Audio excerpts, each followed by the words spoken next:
PM Aaron, tell us yung uh, concept or idea behind your privilege speech. Oh, well, I just want them to know me regarding with my privileged speech that happened yesterday.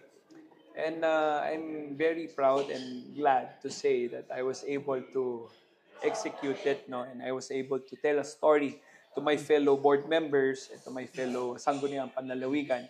And I guess it's the only secret. Just be yourself. Maging totoo ka lang sa mga kasamahan mo, maging totoo ka sa mga kababayan mo. Things will follow. Didiscuss mo doon yung hardship mo, pati yung family and hardship. Ba't mo siya nilagay doon? I decided to place these things or to be part of my privilege speech because this is my bread and butter story, which is I started being in the industry 2004 and up to present, and still I'm glad I'm still here, waving and praising by the people of Tarlac. So, in the exchange of saying thank you sa aking pasasalamat po, gusto kong iparamdam sa mga kababayan natin na ito at ito si Aaron Villaflor. Walang tinatago, transparent sa inyo. Kung ano nakikita nyo, kung ano naririnig nyo, yun po ako.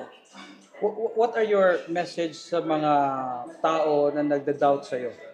Nagda-doubt sa akin, well, may kasabihan nga, di ba? We can't please everybody, no? We can't please everybody or we can please the majority. But I just focus on myself. I don't have a time for these people.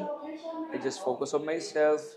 Um, know my responsibilities and obligations being a board member of Tarlac. And ayan, just serve my people, no? Ituloy ko lang yung serbisyo para sa aking mga kababayan dahil sa tagal ng panahon na sumuporta sila sa akin since 2004 up to present. This is a way of saying thank you by serving them for the longest time that I've been part of showbiz industry. Now transition to political world. So it is a time for me to express what feelings and what emotions that I need to express or spread for my people. Correct. Final message to the people. Sa mga kababayan ko, well, what you see, what you get, no?